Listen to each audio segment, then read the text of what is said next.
अभी आप कहाँ लेके जा रहे हैं? आप लोग बहुत डिस्टर्ब कीजिएगा। आप माइक का तार देखिए पहले। यही बोल रहे हैं।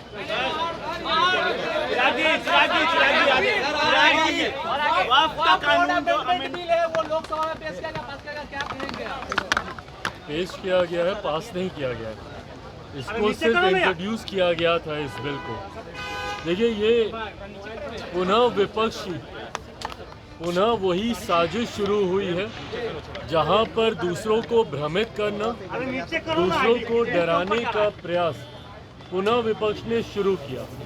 जिस तरीके से लोकसभा के चुनाव में आरक्षण खत्म हो जाएगा, संविधान खत्म हो जाएगा, इस तमाम तरीके की भ्रमित बातें करनी शुरू की, तो वहीं वक्फ बोर्ड में ये जो अमेंडेशन, ये जो उसको अमेंड करने का जो ये बिल आया है, उसको लेकर पुनः इस बात का भ्रम फैलाने का प्रयास किया गया कि ये मुसलमान विरोधी है, मुसलमानों के हक छीनने के लिए इस कानून को लाया जा रहा है। जबकि अगर आप इसको पढ़ेंगे तो ये वक्फ बोर्ड में पारदर्शिता लाने की सोच के साथ इस कानून को लाया जा रहा है। इसमें कई ऐसी बातें हैं जिसका सुझाव जब विपक्ष सत्ता में था उन्हीं के द्वारा दिया गया था, पर उस वक्त क्योंकि ये लोग इसको लागू नहीं कर पाए थे और ये मामला लंबे समय से पेंडिंग था, और कई ऐसे मुस्लिम संगठन भी हैं जो इसकी समय समय पर पैरवी करते रहे हैं,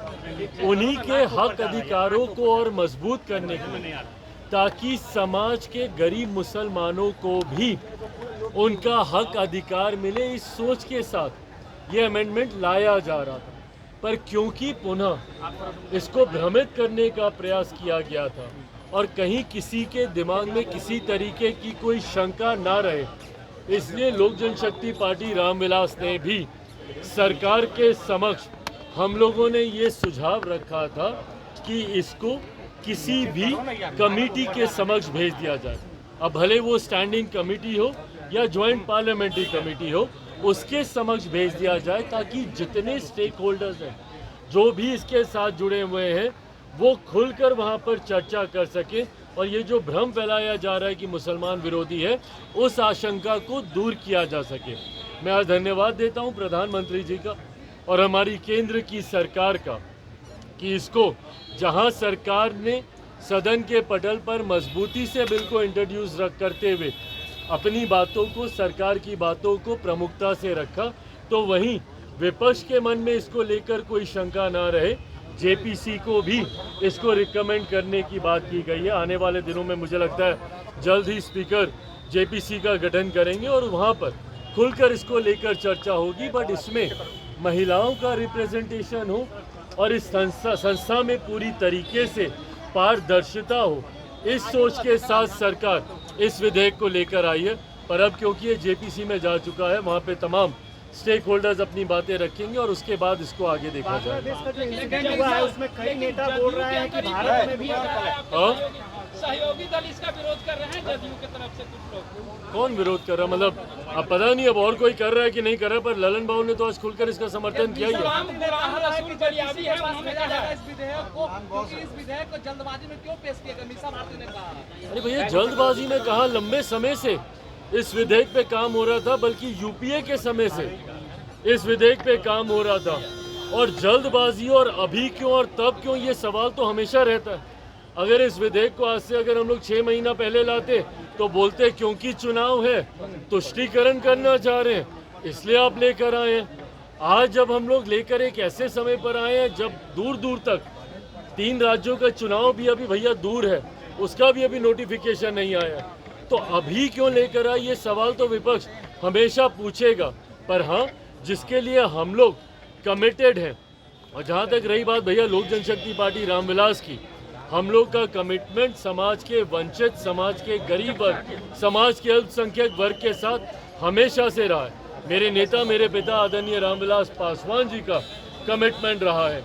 ऐसे में सरकार का हिस्सा रहते हुए ऐसा कोई विधेयक हम लोग के रहते हुए नहीं आएगा जो समाज के किसी भी वर्ग के साथ कोई अन्याय करे।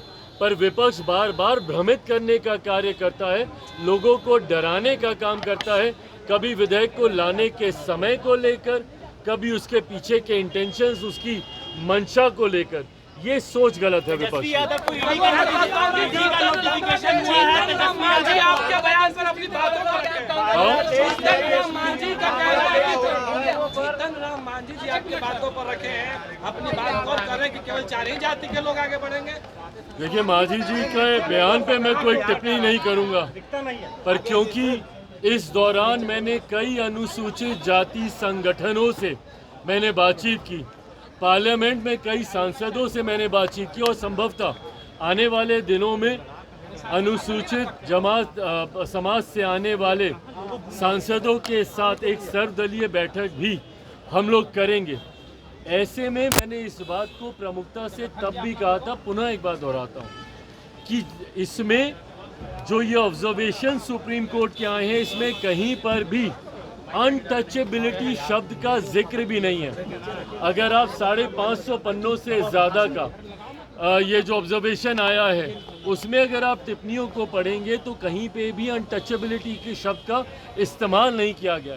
जबकि अनुसूचित जाति ये वो कास्ट हैं जिनको शेड्यूल किया गया है भारत के संविधान में, जिनका आधार ही छुआछूत रहा, जिनको समय समय पर सिर्फ और सिर्फ छुआछूत की वजह से गांव से बाहर रखा गया, इनको छूना पाप माना गया, इनको देखना तक पाप माना गया।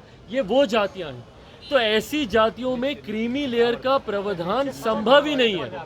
क्यों? क्योंकि आज भी ऐसे उदाहरण हैं जहां पे एक दलित युवक को घोड़ी चढ़ने पर रोका जाता है। हाल फिलहाल का उदाहरण, एक IPS ऑफिसर ने सिक्योरिटी की डिमांड की ताकि वो घोड़े पे चढ़कर अपनी बारात को लेकर जा सके। और मैं नाम लेना नहीं चाहूँगा, बट जो लोग इन प्रावधानों का समर्थन कर रहे हैं, ये वही लोग हैं जो जब मंदिर गए थे तो इनके बाहर आने के बाद मंदिर को गंगा जल से धुलवाया गया था। अगर एक पूर्व मुख्यमंत्री, उससे बड़ा कौन भैया?